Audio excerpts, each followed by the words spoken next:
Hello नमस्कार सभी को। आप सभी का स्वागत है आपके अपने चैनल पीसी फार्मा में। जी, हम लोग जो है अब मोस्ट इम्पोर्टेंट क्वेश्चन और आंसर का सीरीज शुरू करने वाले हैं, जिसमें कि आज हम मेडिसिनल केमिस्ट्री सेकेंड की बात करने वाले हैं, जो कि 5th सेमेस्टर का सब्जेक्ट है ना। ओके, तो इसमें हम लोग आज देखेंगे। हाँ, थोड़ा सा ये सब्जेक्ट कठिन तो है, सही बात है भाई, कठिन है, लेकिन हाँ हम लोग कुछ क्वेश्चन और आंसर के द्वारा इसको समझेंगे और लिमिटेड चीज़ों में ही कैसे इसको हम लोग समझ पाएँ और पास आउट कर पाएँ बिना घबराए, है ना। तो वो चीज़ें हम समझेंगे। ओके, तो ठीक है, हम चीज़ें देखेंगे और कुछ ट्रिक्स वगैरह मैं बताऊंगा, उसको भी आपको देखना है प्रॉपर और समझना है कि कैसे क्या इसको ईजी हम बना सकते हैं, अपने अंडरस्टैंडिंग लेवल का कर सकते हैं। ठीक है, तो उसको हम समझेंगे प्रॉपर। और हाँ, अपने क्लासमेट दोस्तों के साथ शेयर कर सकते हैं भैया आप, और अंत तक देखिएगा ये क्वेश्चन और आंसर का सीरीज जो भी है ना। देखिए, ये लॉन्ग क्वेश्चन इधर लिखा है हमने, इधर शॉर्ट क्वेश्चन। ओके, तो चलिए शुरू करते हैं और ज़रूर शेयर सब्सक्राइब वगैरह कर दीजिएगा भैया। ओके, चलिए तो देखते हैं और बने रहिए अंत तक। हाँ, ये मैं बता दूं पहले ही कि अगर हो सकता है एक ही पार्ट में मैं पूरा ये कंप्लीट कर दूं, नहीं तो 2 पार्ट का ये वीडियो लेक्चर होगा। ओके, तो घबराइएगा मत भैया। चलिए देखते हैं। ओके, ठीक। तो देखिए, इसमें हम लोग सिलेबस पहले समझ लेंगे, सिलेबस की मैटर क्या है, कैसे क्या, क्योंकि सिलेबस में ना आधी चीज़ें इकोलॉजी, मेडिसिनल, इन सब की बहुत सी चीज़ें सिलेबस से ही क्लियर हो जाती है कंसेप्ट। ओके, और ये चीज़ें देख लेंगे हम तो समझ जाएंगे कि हाँ कितना, इतने बड़े सिलेबस में हमको इतना ही पढ़ना है। ठीक है ना। आपको अगर पूरा मान लीजिए 100% सिलेबस का, हमें मान के चलिए मुश्किल से 30 to 40% पढ़ना है बस। ओके, चलिए तो देख लेते हैं। 30% मुश्किल से है तो ईजी तो है भैया, है ना। तो देखिए, पहली चीज़ें क्या है इसमें, मैं इसलिए सिलेबस आपको दिखाना चाह रहा हूँ। सिलेबस को आप 1-2 बार जरूर पढ़ लीजिएगा। मैं पेपर का जो प्रीवियस ईयर का पेपर है उसको डिस्क्रिप्शन लिंक में दे दूंगा, टेलीग्राम से आप उसको डाउनलोड कर लीजिएगा, देख लीजिएगा। उस पर कोलॉजी, मेडिसिनल सब का पढ़ा हुआ है। ओके, और यहाँ पे मैं वीडियो के बीच में ही पेपर का फ़ोटो ऐड कर दूंगा, आप समझ पाएंगे चीज़ें कैसे क्या है और कितना चीज़ें हम सही तरीके से डिस्कस कर रहे हैं कि नहीं कर रहे हैं। देखिए, जानना जरूरी है ना आपको भी कि हाँ सही वे में हम कर रहे हैं कि नहीं कर रहे हैं। तो पेपर को देखेंगे और सिलेबस को देखेंगे, आपको चीज़ें समझ आ जाएंगी। देखिए, इसमें क्या है, एंटी हिस्टामिनिक एजेंट। इसमें क्या है भाई, पहले चीज़ें थी हिस्टामिन के बारे में। इसमें रिसेप्टर था, H1 रिसेप्टर, H2 रिसेप्टर, है ना। उसी को रोकने वाली दवाइयाँ दी जाती थी, तो उसको H1 एंटागोनिस्ट और H2 एंटागोनिस्ट बोल देते थे। ठीक है, सिंपल चीज़ें हैं। उसके बाद दूसरे में था gastric proton pump inhibitor. Gastric proton pump inhibitor आपको जब HCl आपने पढ़ा है HAP में, पैराइटल सेल से सिक्रीट होता है तो बनता है ना। तो वहाँ पे प्रोटॉन पंप रहते हैं, जिसके वजह से आयंस जो है अंदर बाहर जाते हैं तो HCl रिलीज होता है। तो वही गैस्ट्रिक प्रोटॉन पंप इनहिबिटर्स है। फिर एंटी न्यूप्लास्टिक एजेंट है। एंटी न्यूप्लास्टिक को हम क्या बोल सकते हैं, एंटी कैंसरस एजेंट भी बोल सकते हैं। तो ये चीज़ें हैं। इसमें मैं ये क्यों बता रहा हूँ, ये देखिए समझिए बात को। आपको यहाँ पेपर जो दिख रहा होगा, ऐड किया है मैंने, अभी देख लीजिएगा। इसमें क्या है दिखा होगा पेपर में कि कुछ क्वेश्चन में ऐसे पूछ रहा है क्लासिफिकेशन बताइए, कुछ को लिख दे रहा है define the anti histaminic agent with examples, ऐसे लिख देगा चीज़ें, है ना। तो आप जब अगर सिलेबस पढ़े रहेंगे प्रॉपर, तो सिलेबस में ही बहुत सी चीज़ें देखिए। अब H1 एंटागोनिस्ट के एग्जाम्पल्स यही सब तो हैं, डाइफेनहाइड्रामीन हाइड्रोक्लोराइड, डाइमेन हाइड्रोनाइट, डॉक्सिल एमीन सक्सिनेट, है ना, ये सब है। डाइफेनिल फायरेलिन हाइड्रोक्लोराइड, ठीक है। उसके बाद स्टार वाला देखेंगे तो ट्राई पोलिडीन हाइड्रोक्लोराइड। H2 एंटागोनिस्ट में सिमेटिडीन, फोमेटिडीन, रेनिटिडीन। रेनिटिडीन तो बहुत हमने मार्केट में देखा है, एसिलाक नाम से आता है ना। तो ये चीज़ है। तो अगर हमको ऐसे पूछ देता है मेनली कि define the terms and give its example name, है ना, तो हम सिलेबस पढ़े रहेंगे तो आसानी से ये सब चीज़ें जान लेंगे। ओके, चलिए तो अब देखते हैं 1 by 1 चीज़ें। हम अपने क्वेश्चन पे आते हैं और डिस्कस करते हैं। तो देखिए भाई, हमारा मेन हेडिंग क्या है भाई, most important short and long question and answer of medicinal chemistry second in 1 view. Okay, एक ही व्यू में हम, एक ही दृश्य में, एक ही वीडियो लेक्चर में हम समझ लेंगे प्रॉपर, और एकदम एक्यूरेट है, कोई दिक्कत नहीं। इससे आप ज़्यादा नहीं भी पढ़ेंगे ना तो भी आपका चीज सिस्टम क्लियर है, एकदम निश्चिंत रहिए भैया, एकदम श्योरिटी कह रहा हूँ। ओके, देखिए शॉर्ट क्वेश्चन में मैंने 3 कैटेगरी किया है। यहाँ पे 3 कैटेगरीज में हमने कुछ पॉइंट्स, टॉपिक्स दिया है कि आप इसको पढ़ना है। जैसे शॉर्ट क्वेश्चन में पहला है define the term with suitable examples, आपको डिफिनीसन याद रहना चाहिए और उसके एग्जाम्पल्स। आप ये जानिए ना, मेडिसिनल केमिस्ट्री जो पढ़ रहे हैं आप, फिर भी ये केमिस्ट्री तो है, लेकिन हाँ इतना जानते रहिए, आप क्वेश्चन पेपर जरूर देख लीजिएगा प्रीवियस ईयर का, आपको आइडिया लग जाता है। इसमें मुश्किल से 50% ही केमिस्ट्री की चीज़ें आपको पढ़नी है।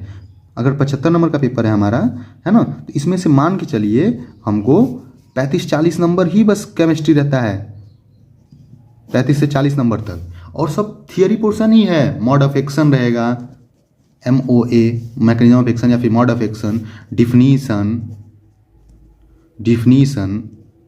ओके, यूजेस, शॉर्ट नोट्स भी कभी कभी दे देता है,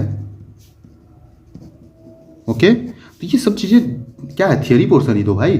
आप मेडिसिनल में भी चीज़ें ये क्लियर किए हुए हैं और कोलॉजी में भी, तो आप एकदम निश्चिंत रहिए कि बस केमिस्ट्री केमिस्ट्री केमिस्ट्री केमिस्ट्री है, केमिस्ट्री रहेगा ही भाई, सब्जेक्ट ही है, लेकिन पूरी तरीके से केमिस्ट्री को ही नहीं पढ़ना है, और भी चीज़ें तो हैं प्लस पॉइंट आपके लिए थियरी पोर्शन, ओके। इसलिए मैं बोला हूँ पूरे ट्रिक वगैरह को देखिएगा, समझिएगा और फॉलो करिएगा, ठीक है। तो वही मैं बता रहा हूँ। अब 30 से 40 नंबर बस केमिस्ट्री का पढ़ना है, और 30 नंबर तक लगभग थियरी पोर्शन पढ़ना है, बस आपका मैटर क्लियर हो जाएगा। तो कंफ्यूजन नहीं रखना है कि बहुत ज़्यादा लोडेड है ना, ओके। देखिए क्या मैटर है, define the term with suitable example, ठीक है। तो डिफाइन आपको वही, अब देखिए सिलेबस में ये सब चीज़ें लिखा हुआ है, एग्जाम्पल्स भी आपको यहाँ पे मेंशन कर दिया हमने। तो एंटी हिस्टामिनिक यानी कि डोज टाइप एजेंट, आप 5th सेमेस्टर में भैया मजाक नहीं है, आप डिफिनीशन वगैरह प्रॉपर खुद से लिख लेते हैं, क्यों। देखिए एंटी हिस्टामिनिक एजेंट या फिर histamine antagonist, those type agent or drugs which bind to the histamine receptor and prevent its activities is known as antihistaminic agent और histaminic agonist। एग्जाम्पल में आप लिख सकते हैं, अगर सिर्फ देखिए एंटीहिस्टामिनिक लिखा तो आप H1 का लिखिए या फिर H2 का, बात कोई दिक्कत नहीं है। एग्जाम्पल में सिमेट्रिडीन लिख दीजिए, रेनिट्रिडीन लिख दीजिए, डाइफेनहाइड्रामीन हाइड्रोक्लोराइड लिख दीजिए, हो गया एग्जाम्पल, 2-3 एग्जाम्पल लिख दीजिए, समझ के बात। तो ये चीज़ें हैं, है ना जी। तो H1 और H2 ये जो रिसेप्टर्स हैं, है ना, ये हमारे शरीर में रिलीज होते हैं जब हिस्टामिन, ठीक है। तो हिस्टामिन एक हार्मोन है, एक केमिकल है जो इसी से बाइंड करते हैं, ओके। तो उसके बाद इससे जब जुड़ने के बाद क्या करते हैं, ये सूजन, दर्द, खुजली ये सब करवाने का काम करते हैं, ओके। प्रोस्टाग्लैंडिन, ऐसे ढेर सारे हार्मोन्स वगैरह हमारे शरीर में पाए जाते हैं। तो इनको जब रोकने के लिए हमें वही एंटागोनिस्ट देना पड़ेगा, ऐसी दवाइयाँ देंगे जो उनको रोक दे, ठीक है। एग्जाम्पल्स आप लिख ही देंगे, तो प्रॉपर्ली एकदम देखिए जानते रहिए भैया, क्योंकि क्वेश्चन पेपर में बार बार ऐड करते रहूँगा, आप देखते रहिएगा, उसमें चीज़ें दिखाती रहेंगी कि हाँ कहाँ पे डिफिनीशन पूछा है, कहाँ पे क्या पूछा है, एग्जाम्पल पूछा है। ऐसे ही कोएगुलेंट और एंटी कोएगुलेंट, कोएगुलेंट में क्या चीज़ें हैं, कोएगुलेंट्स आर दोज एजेंट और drugs which promote the coagulation, okay. ऐसे ड्रग, ऐसे दवाइयाँ रहेंगे, ऐसे एजेंट रहेंगे जो कोएगुलेशन को, थक्का जमने को प्रमोट करेंगे। जब हमारा ब्लीडिंग स्टार्ट होता है तो कभी कभी होती है, अगर नहीं ब्लीडिंग रुक रही है तो ऐसी दवाइयाँ देंगे हम, जिसकी वजह से क्या होगा, कोएगुलेशन होगा, है ना। फिर एंटी कोएगुलेंट है वहीं पे, जैसे कि those type agent which possess और प्रिवेंट द कोएगुलेशन, ऐसी दवाइयाँ, ऐसी ड्रग्स जो कि ब्लीडिंग को बंद ना करने दें, यानी कि कोएगुलेशन को रोके, थक्का जमने की प्रक्रिया को रोक दे,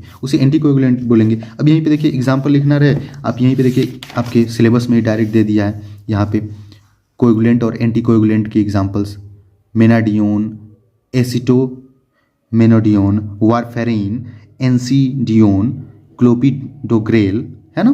तो ये सब देखिए एग्जाम्पल एकदम प्रॉपरली ऐसे आपको पूछ देगा पेपर में, आपको नॉर्मली एकदम ये सब चीज़ें एक बार 2 बार सिलेबस देखे रहेंगे, आपको चीज़ें कंफर्म रहेंगी, ओके। चलिए तो देखिए यहाँ पे क्या मैटर है, आपको बस ऐसे कॉपी पेन से लिख डालिए ये जो मैं बोल रहा हूँ डिफिनीशन वगैरह। अभी मैं जो लॉन्ग क्वेश्चन आंसर है ये सब एकदम प्रॉपरली नोट से मैं डिस्कस करने वाला हूँ, ये आप जनरली सी चीज़ें हैं, जानते हैं आप खुद ही, ओके। फिर लिखा देखिए एंटी न्यूप्लास्टिक एजेंट और एंटी कैंसरक एजेंट, इसका भी क्या बताना है, डिफाइन करना है और सुटेबल एग्जाम्पल्स देने हैं। तो डिफाइन कर दीजिए, those type agent which use to treat the cancer, okay. ऐसी दवाइयाँ जो कैंसर को ठीक करने के लिए यूज़ की जाती हैं, उसको हम एंटी कैंसरस एजेंट या फिर एंटी न्यूप्लास्टिक एजेंट बोलते हैं। इसके भी एग्जाम्पल आप देखेंगे, सिलेबस में पढ़ा है, देख लीजिए भैया। मेक्लोरेथामीन, है ना, साइक्लोफास्फामाइड, मेल्फेलेन, ये सब एग्जाम्पल ही तो हैं भाई। आप मिसलेनियस का लिखना चाहते हैं तो इसी में सिस्प्लाटीन, ये सब चीज़ें हैं। इसमें विनब्लास्टीन सल्फेट, विनक्रिस्टीन सल्फेट, है ना। ये विंका, एक आप देखे होंगे प्लांट, पिंक पिंक सा उसका फ्लावर होता है, छोटा छोटा होता है, मैं फोटो ऐड कर दूंगा, आप देख लीजिएगा, है ना। तो उससे पाया जाता है, ये नेचुरल प्लांट सोर्सेस हैं जो। ओके, तो ये चीज़ें मैटर है भाई, बहुत सिंपल है चीज़ें, परेशान नहीं होना है। और ये बिल्कुल मत घबराइए कि आएगा नहीं, आएगा भाई, जरूर आएगा इसमें से। उसके बाद है oral contraceptive. Oral contraceptive, oral मतलब मौखिक, मुख के रास्ता कोई दवाई लेने की बात हुई। कंट्रासेप्टिव का मतलब होता है निरोधक, गर्भ निरोधक की बात हो रही है ना। तो यहाँ पे देखिए, those type agent which taken और administered by the orally route which prevent the pregnancy is known as oral contraceptive agent. इसका भी देखिए एग्जाम्पल आपके सिलेबस में ही पढ़ा है, बिल्कुल एकदम दूसरी जगह पे खोजना ही नहीं है आपको चीज़ें। देखिए जैसे कि है मिफिप्रिस्टोन है, नॉर्गेस्ट्रील है और लेवोनॉर्गेस्ट्रोल है, ये सब एग्जाम्पल्स हैं, आपको याद रखना है। हाँ, कभी कभी ये होती है चीज़ें कि इसका स्ट्रक्चर पूछ देता है। अभी मैंने स्ट्रक्चर 3 सेक्शन में इसीलिए बांटा है, देखिए भैया, यहाँ पे मैकेनिज्म ऑफ एक्शन और यूज, और यहाँ पे drug chemical structure, discuss MOA और यूजेस। तो ये प्रॉपर चीज़ें हैं, तो एकदम कन्फ्यूज मत होइए, आपको एक जगह पे इन चीज़ों को लिख डालना है एकदम, और आप कर ले जाएंगे। फिर कार्टिकोस्टेरॉइड, कार्टिकोस्टेरॉइड ये बताना है आपको। और फिर कंट्रास्पोर्टर और सिम्पोर्टर। कार्टिकोस्टेरॉइड क्या होता है? Corticosteroid are a agent or drugs in which 4 benzene ring are present, its chemical structure, okay, or it increase the action of drug mainly, okay। बस कार्टिकोस्टेरॉइड में ये सब चीज़ लिख दीजिए आप। स्टेरॉइडल जैसे कि आपको डेक्सामेथासोन, है ना, ये सब चीज़ आप, प्रेडनिसोलोन आपने देखा है, जैसे इसमें एग्जांपल इसका भी देख लीजिए, यहीं पे दिया है कार्टिकोस्टेरॉइड का, कार्टिसोन है, हाइड्रोकार्टिसोन है, प्रेडनिसोलोन है, बेटामेथासोन है, डेक्सामेथासोन है, ये सब एग्जांपल्स हैं। That's clear, okay. और ये बिल्कुल मत सोचिए कि आपको अगर केमिकल स्ट्रक्चर नहीं आ रहा है तो आप लिखेंगे तो नंबर नहीं मिलेगा। मिलेगा भाई, क्यों नहीं मिलेगा? अगर 7 नंबर का पेपर है और 7 नंबर क्वेश्चन है, उसमें आपको 2-3 पोर्शन में बटा हुआ है, डिफाइन और मोड ऑफ एक्शन और यूज और फिर सिंथेसिस। तो आपको सिंथेसिस नहीं, लेकिन सिंथेसिस का मान लीजिए 3 नंबर हो गया, और 4 नंबर किस चीज़ का? और 4 नंबर तो थियरी का ही है, तो उसको आप लिखेंगे प्रॉपर, क्यों नहीं मिलेगा? ये नहीं भी आ रहा है तो कभी कभी होता है, कन्फ्यूजन हो जाती है, ओके। तो बिल्कुल परेशान मत होइए। अब देखिए यहाँ पे कंट्रास्पोर्टर और एंड सिम्पोर्टर, ये भी 1 साल क्वेश्चन पेपर में पूछा है, तो इसलिए ये अलग शब्द लग रहा होगा, लेकिन बहुत आसान है, इसको भी डिफाइन कर देना है बस। Countertransporter, countertransporter is a process in which 2 opposite molecule solutes are move in opposite portion in the plasma membrane। जैसे कि 2 चीज़ें हैं, जैसे कि सोल्यूट बोल रहे हैं, सोल्यूट, और ड्रग यहाँ पे है, ड्रग्स, है ना, दवाइयों का ही तो बात हो रहा है, मेडिसिन केमिस्ट्री आप पढ़ रहे हैं। तो इन चीज़ों का जो है क्या हो, मूवमेंट हो अपोजिट साइड में, किसमें? ब्लड प्लाज्मा में, इसी को कंट्रास्पोर्टर बोलते हैं। ट्रांसपोर्टर शब्द से ही है कंट्रास्पोर्टर, ओके। तो countertransporter is a process in which solute और मॉलिक्यूल और drugs move in the opposite side, okay, ठीक है। सिम्पोर्टर में भी सेम चीज़ है, बस सिम्पोर्टर में क्या होता है, सेम साइड में होगा। Symporter is a process in which molecule और ड्रग्स और agent are moved in 1 direction, ठीक है ना, 2 चीज़ें रहेंगी, वो 1 डायरेक्शन में मूव करेंगी, उसी को हम सिम्पोर्टर बोल देते हैं, ओके ब्रदर। चलिए, तो आपने एक पोर्शन पढ़ लिया, ठीक है। देखिए फिर दूसरा पोर्शन यहाँ पे डिस्कस करते हैं। अब discuss mechanism of action and usage.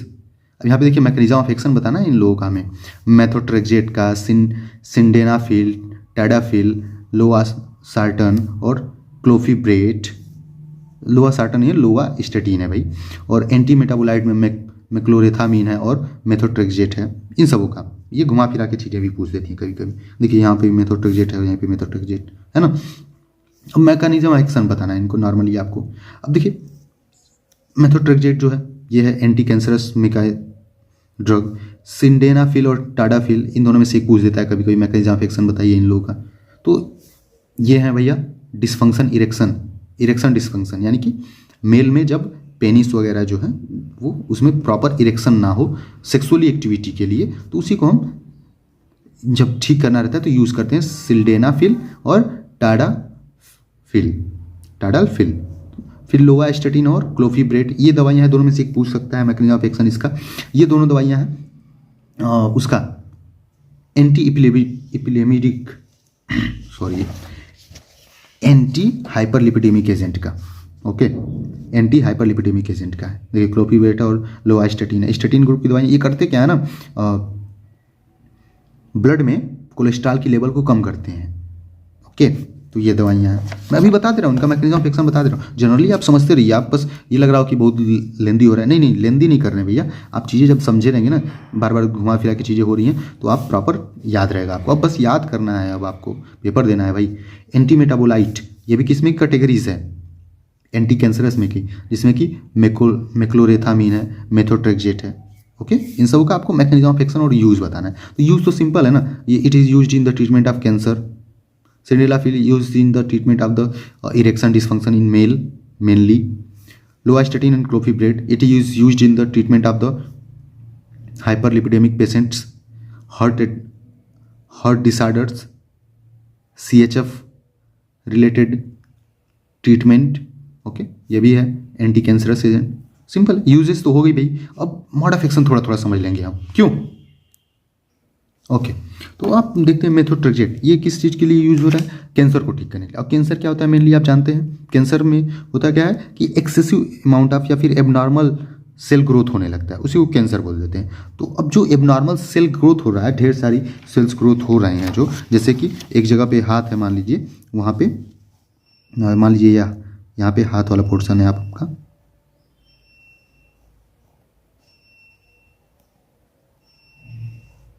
है ना, ये हाथ पैर जो भी है मान लीजिए, तो यहाँ पे मान लीजिए एक दिन में 1000 सेल का ग्रोथ होना चाहिए, क्योंकि डेथ भी करते रहते हैं सेल। तो बात सही है, ठीक है। अब 1000 की जगह पे लाख होने लगे तो दिक्कत है ना, पैर फूलने लगेगा, दर्द होने लगेगा, एबनॉर्मलिटी होने लगेगी, वहाँ पे तुरंत चीज़ें दिक्कत होंगी। तो उसको अब होने नहीं देना है, तो यानी कि सेल को ही मेनली ग्रोथ होने से रोकना है। तो सेल में क्या चीज़ें हैं, DNA RNA, इन सब चीज़ों की वजह से ही ग्रोथ होता है ना। ओके, तो अब यहाँ पे देखिए मेनली वही चीज़ें करनी है क्या आपको वर्किंग में। तो methotrexate work by inhibiting the formation of tetrahydrofolate by inhibiting dihydrofolate reductase enzyme, folic acid, highly reactive drugs, फिर एरो करके डाईहाइड्रोफोलिक एसिड। ये देखिए अब यहाँ से फोलिक एसिड, डाईहाइड्रोफोलिक एसिड, फिर यहाँ पे अगले स्टेप में होगा tetrahydrofolic acid, purine DNA inhibit, DNA protein synthesis inhibited. अब ये मेनली यहाँ पे बस यही बताना है कि हमें DNA प्रोटीन सिंथेसिस ये सब रोक देना है, जिसकी वजह से सेल्स के ग्रोथ एबनॉर्मल जो हो रहे हैं वो नहीं हो पाएंगे। समझ पा रहे बात। तो आप जनरली ये भी लिख सकते हैं कि ऐसे methotrexate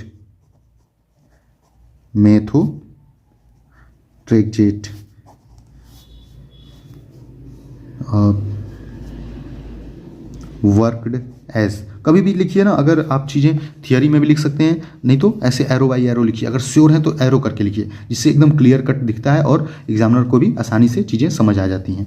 worked as inhibit the folic acid formation. Okay, क्योंकि ये बहुत ज़रूरी होता है भैया DNA के ग्रोथ के लिए। ओके, फिर ये जो है डाईहाइड्रोफोलेट, यहाँ पे देखिए लिखा हुआ है डाईहाइड्रोफोलिक एसिड, इसको रोकेगा। फिर टेट्राहाइड्रोफोलिक एसिड, ये भी इनहिबिट हो जाएगा। देखिए इनहिबिट हो रहा है सब। उसके बाद प्यूरिन DNA, जब DNA का प्यूरिन ये बेसिक बेस होता है, स्ट्रैंड बेस होता है, ये अगर बनेगा ही नहीं तो DNA प्रोटीन सिंथेसिस नहीं होगा, और जिसकी वजह से सेल्स का ग्रोथ नहीं होगा। ये हो गया मोड ऑफ एक्शन मैकन इसका। वैसे ही सेम इसमें आप देखिए मेक्लोरेथामीन का भी हो जाएगा, क्योंकि ये भी तो एंटी मेटाबोलाइट है, लेकिन ये भी क्या करते हैं, ये भी मेनली सेल की ग्रोथ को तो रोकेंगे, क्योंकि ये भी एंटी कैंसर ड्रग है। तो ये सिंपल है भैया मोड ऑफ एक्शन। उसके बाद सिल्डेनाफिल और टाडालफिल का है बात, तो इसको भी आप जनरली अगर लिखना चाहें तो, अगर नहीं कुछ याद आ रहा है तो जनरली आप लिख डालिए कि व्हेन क्या टिंडेलाफिल और टाडालफिल यूज then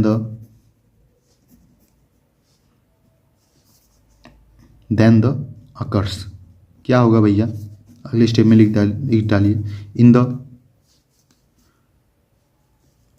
पेल्विक एरिया,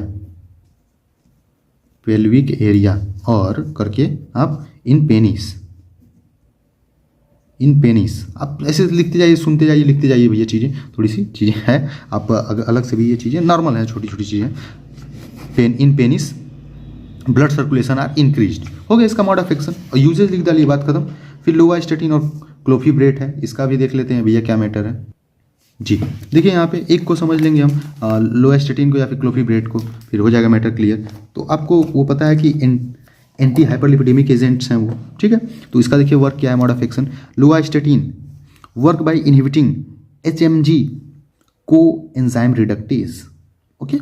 ये जो हमारे शरीर में फैट का फॉर्मेशन हो रहा है, आप ऐसे कहते हैं फैट तो खा रहे हैं हम, फैट बनेगा, नहीं, उसमें बहुत सी चीज़ें हमारे शरीर में होता है ना, वो आप एक ऐड देखे होंगे, आप ताकतवर इसलिए नहीं क्योंकि खाया पिया लग नहीं रहा, आप खाते पीते हैं लेकिन लग नहीं रहा, आप पत्थर खाएंगे शरीर में लगेगा, ऐसे एक देता है ऐड, है ना। तो ऐसी चीज़, सेम चीज़ें हमारे शरीर में बहुत सी एंजाइम है जो, सही बात है, इनकी वजह से ही शरीर में चीज़ें प्रॉपर हो पाती हैं, फॉर्मेशन होंगी, जिस फॉर्म में हमें यूज़ करना है वो फॉर्म में हमें मिलेगा, ओके, कन्वर्ट होते रहता है। आपने देखा होगा सिंपलर फॉर्म, कॉम्प्लेक्स फॉर्म, ऐसे कार्बोहाइड्रेट का, सुक्रोज का भी होता है, ओके, तो वो चेंज होते रहता है। तो ऐसी सेम चीज़ें हैं। लिवोस्टेटिन क्या करते हैं, इसमें को HMG को एंजाइम रिडक्टेज को ही लिवोस्टेटिन रोक देता है, यहाँ पे देखिए फॉर्मेशन नहीं होने देगा, जिसकी वजह से आगे जो है फैट, कोलेस्ट्रॉल, इनका फॉर्मेशन नहीं होगा एज इट हमारे बॉडी में जैसा यूज होता है। तो ये क्या होंगे, बाहर निकल जाएंगे भैया, है ना। जब कोई चीज़ बचेगा नहीं, जब कोई चीज़ हमारे शरीर में स्टोर नहीं होगा, क्या होगा, शरीर से बाहर निकल जाएगा ना, तो वही बात है। एस्टिल को एंजाइम ए,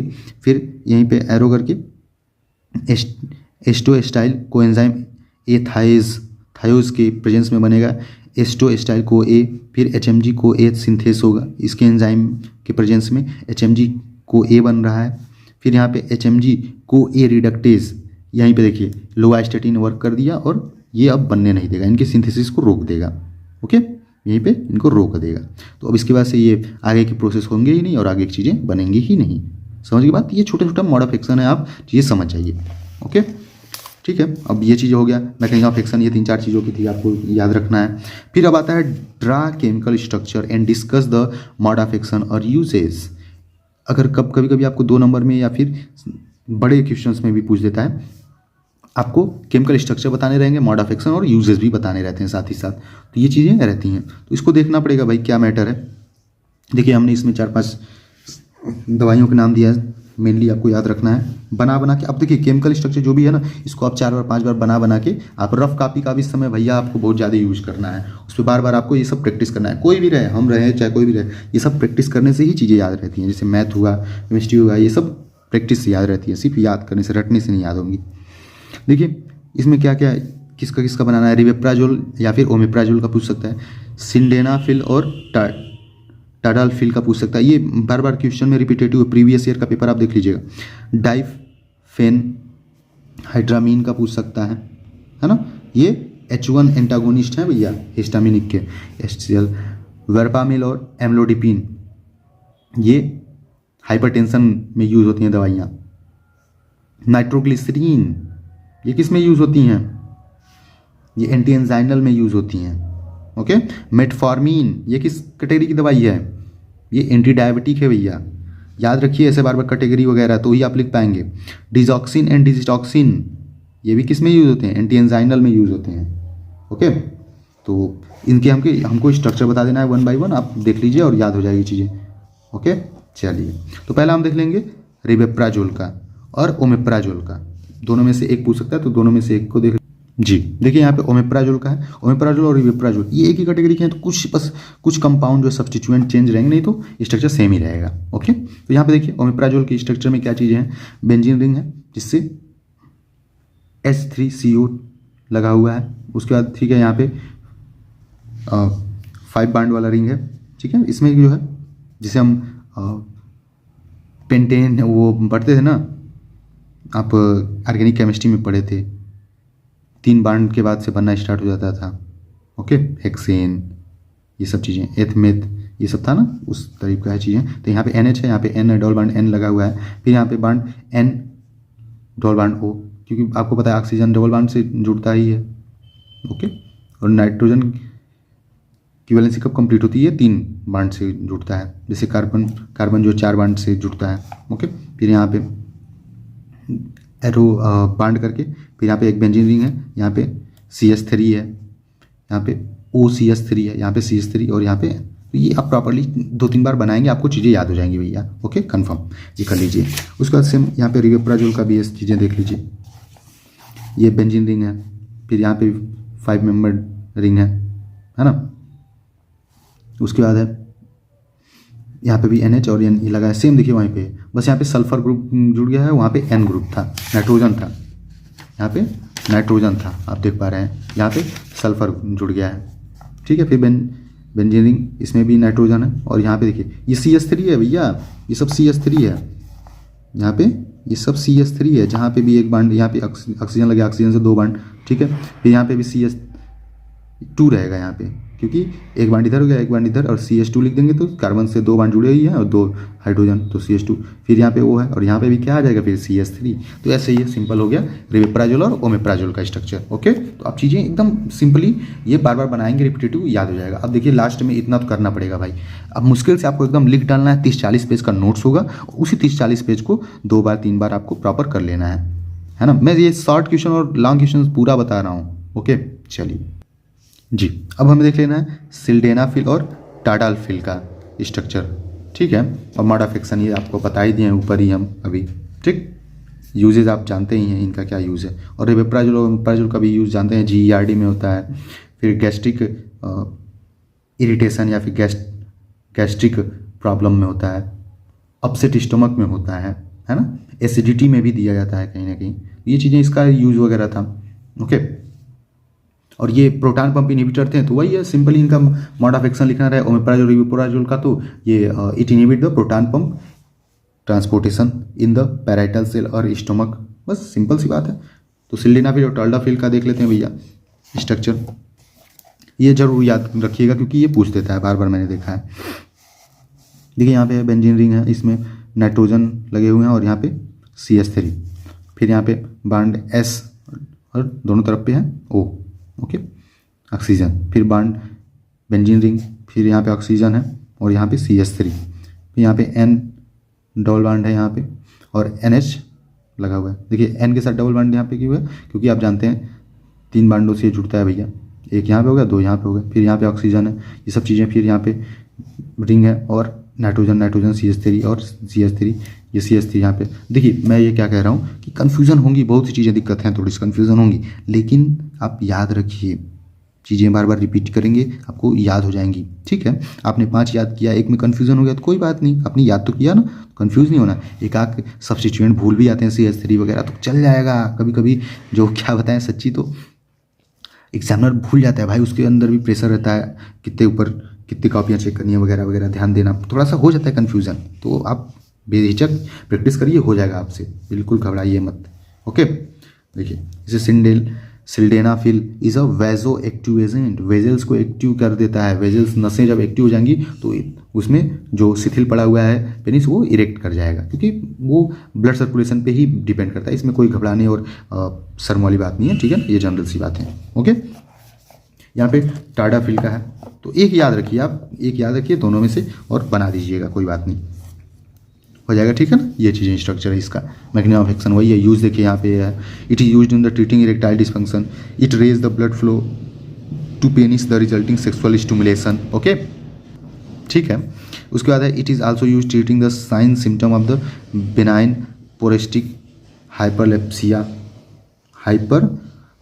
ठीक है, ये प्रोस्टेट से रिलेटेड बीमारी में भी यूज होता है। ओके, तो ये चीज़ें हो गई। अब हमारा स्ट्रक्चर किसका है भैया, डाइफेनहाइड्रामीन HCl, ये किसका है, H1 एंटागोनिस्ट हिस्टामिनिक का है भैया। ओके, देख लेते हैं इनको क्या मैटर है भाई। तो ये चीज़ें सिंपल सी है, चीज़ें आपको कहीं पे एक जगह पे लिख डालिए इनको और आप याद कर डालिए। ओके, चलिए देख लेते हैं कहाँ पे है मैटर इसका भाई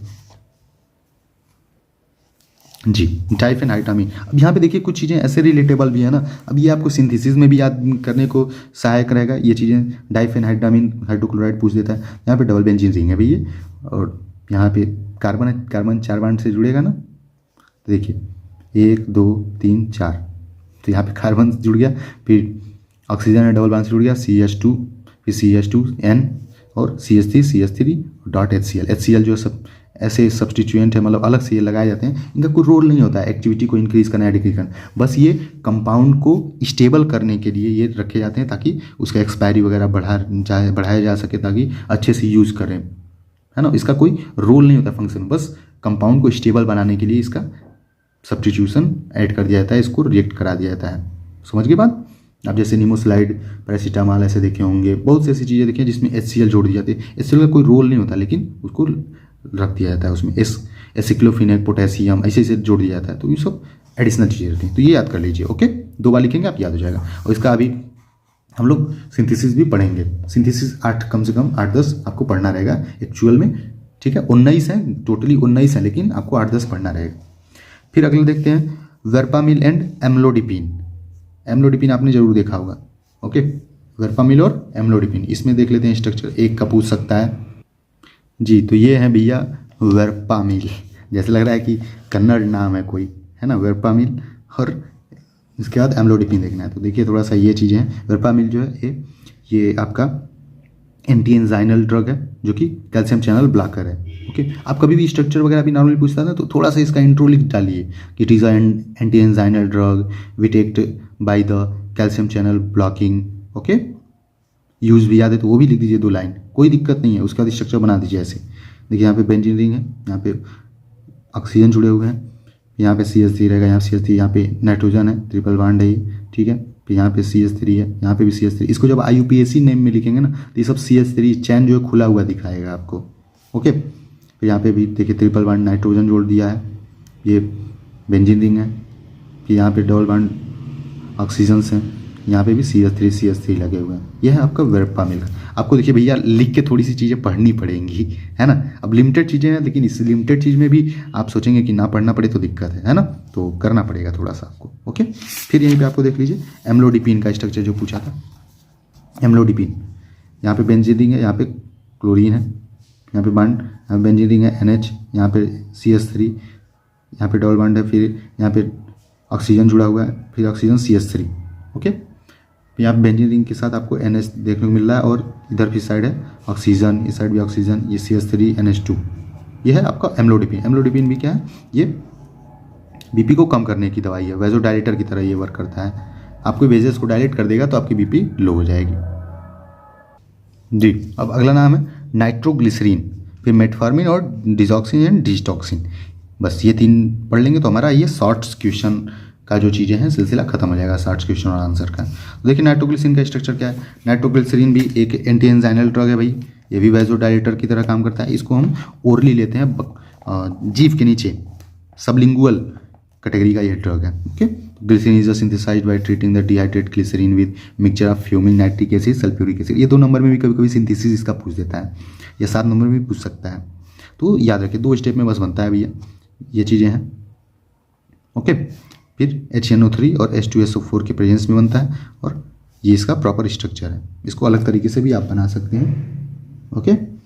CH2ONO2 बॉन्ड CHONO2, फिर बॉन्ड CH2ONO2 प्लस 3H2O।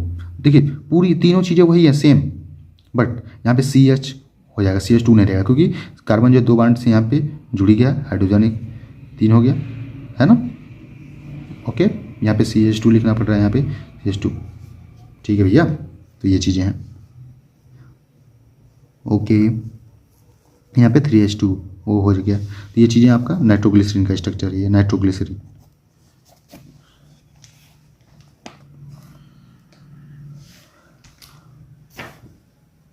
देखिए यहाँ पे बुक में भी वही चीज़ें हैं, ग्लिसरीन से ये बन रहा है, और 3HNO3 के प्रेजेंस में मतलब नाइट्रिक एसिड है, और सल्फ्यूरिक एसिड, इसके प्रेजेंस में ये बन रहा है हमारा क्या, नाइट्रोग्लिसरीन। ग्लिसरीन के प्रेजेंस में नाइट्रोग्लिसरीन, ठीक है। वही नाइट्रोजन, ग्लिसरीन में नाइट्रोजन ऐड हो जा रहा है तो नाइट्रोग्लिसरीन हो जा रहा है, ओके। तो ये चीज़ एक सिंपल थी। उसके बाद आएगा आपका मेटफॉर्मिन। मेटफॉर्मिन किस कैटेगरी की दवाई थी, ये था एंटी डायबिटिक।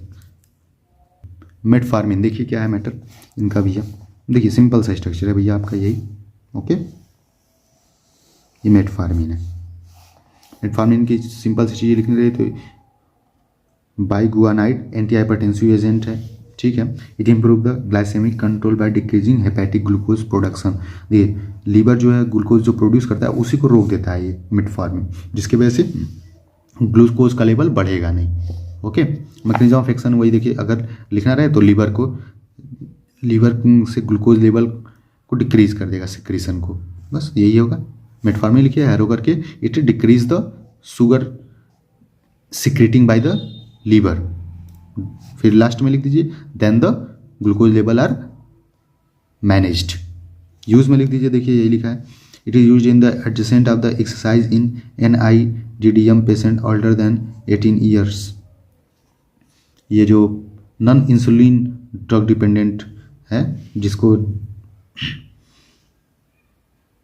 इंसुलिन पे डिपेंडेंट नहीं है, यानी कि टाइप 2 वाले जो इंसुलिन से पीड़ित शुगर से पीड़ित होते हैं, डायबिटीज से पीड़ित होते हैं, उनको यूज़ किया जाता है। It can also use the managing metabolic and reproductive abnormalities related to polycystic ovary syndrome. Ovary से रिलेटेड जो दिक्कत है उसमें भी यूज़ किया जाता है। मेटाबॉलिक डिसऑर्डर होता है, यानी कि पाचन उचन का ही दिक्कत होती है, प्रोटीन कार्बोहाइड्रेट इससे संबंधित जब पाचन की दिक्कतें हो जाएंगी तो ओवरी में दिक्कत होने लगती है महिलाओं को। It can also be use the sulphonyl urea insulin improve the glycaemic control adults. Okay, तो ये चीज़ें मेनली जो उसका जो मेन कैटेगरी है ना उसको याद रखा करिए बस, और यूज आप लिख पाइए चाहे मत लिख पाइए। तो ये इसका स्ट्रक्चर है। NH2 है, यहाँ पे भी NH लगा, डबल बांड है तो इसलिए एक ही H है, यहाँ पे भी डबल बांड है इसलिए एक ही H, क्योंकि N जो है 3 नाइट्रोजन जो है 3 बांड से जुड़ता है।